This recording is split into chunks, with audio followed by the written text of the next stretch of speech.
Okay, so here are the instructions on how to use the perfect release. The way we start is we put on the armband, because we got the armband, we got the rubber band, and then we got the clamp. Those are the three pieces of the perfect release. So the first thing we start with is we put the armband on the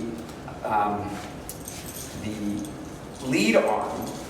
So the lead arm, which is my lead arm? The lead arm is the arm, is my top hand on where I shoot. So I'm a left-handed shooter. My right hand here is the leading arm. So I put my armband onto the leading arm above my elbow. Okay. The next thing I'm going to do is I got to attach my clamp. So the way I do that is I go up to the blade, which is the narrow part of it, and I slip the clamp over the blade. Now if you look, the clamp is facing in the same direction as the blade, so that's going to be correct.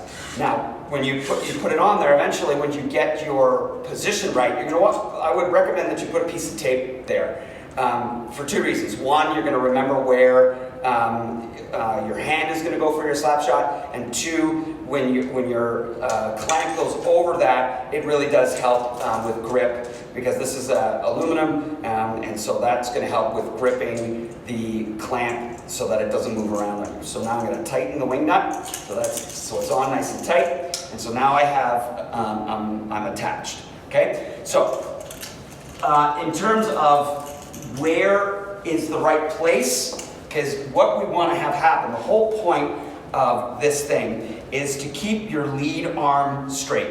The band pulls on my arm. So you want to have tension in this. So if you have to move the clamp down in order to get enough tension to pull your arm in, then do it. That's the way to do it. Anywhere below there, so that you get tension. Not too much where it's like really keeping, because eventually when you're doing your follow through, you will end up bending your arm in the follow through, but in your wind up, we want this pulling your arm straight so that we have your arm is straight as you're going into your wind up. We don't want this going on. I don't want a bent lead arm. I want a straight lead arm.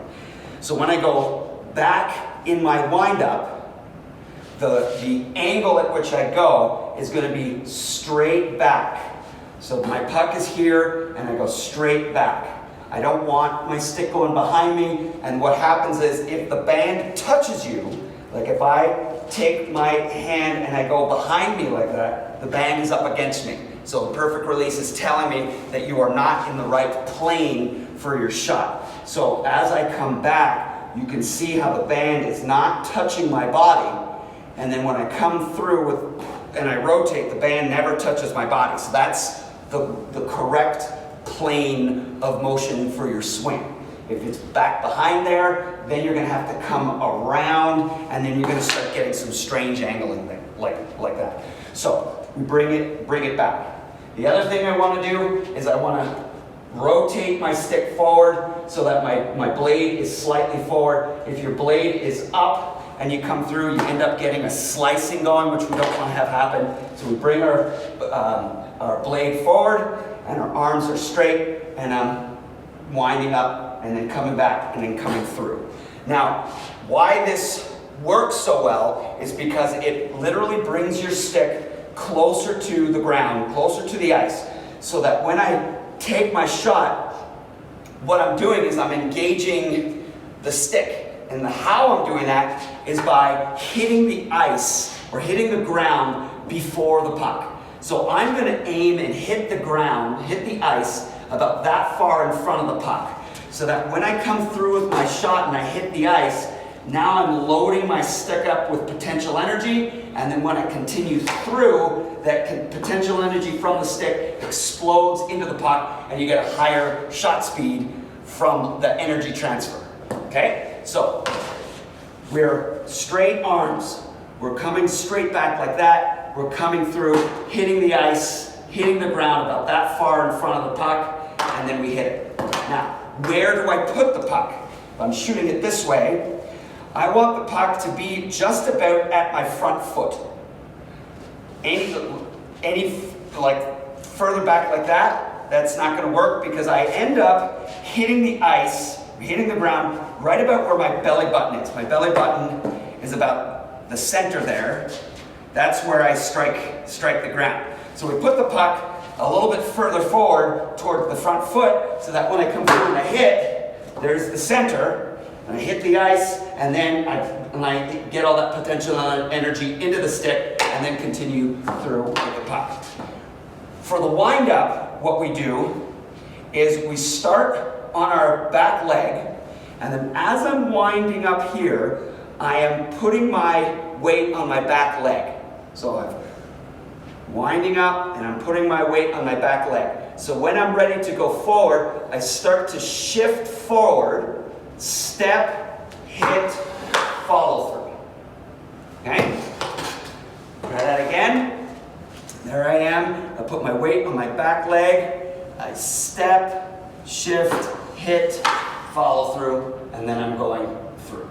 So the perfect release, what it's going to do for you is going to keep your arms straight in your wind-up, bringing your stick down lower to the ground. So all you got to do is hit that ice before you hit the puck. You're going to gain all of this energy into your stick, and it's going to explode out into your shot, helping you with this nice follow-through. So you're shifting your weight from your back leg to your front leg, rotating through into the stick, all the way through for that perfect shot. The point of this is to get your the most efficient way to transfer energy from your legs up through your upper body, through your hands, into your stick, and then into the puck.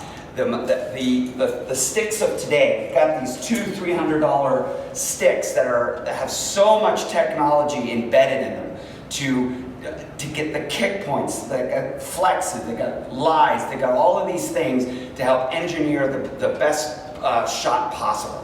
And part of that is engaging it. And engaging it is, the only way to engage the flex of your stick is by hitting the ice first. That's the most important part, is what gets the flexion going. How do we get that flexion going? Well, we want to have our stick lower to the ice in order to do that. And this perfect release really does an awesome job in the windup, setting you up for success, so that when you're coming through, you hit that ice and get all of the technology of your stick working for you. With enough repetition, you get muscle memory, and that muscle memory turns into something that you use on the ice. And it works.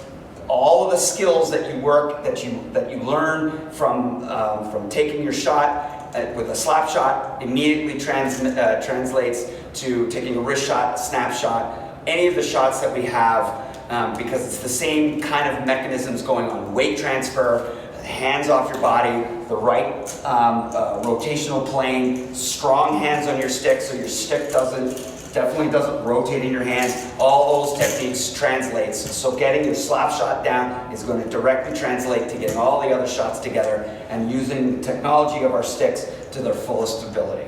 So there we go, the perfect release.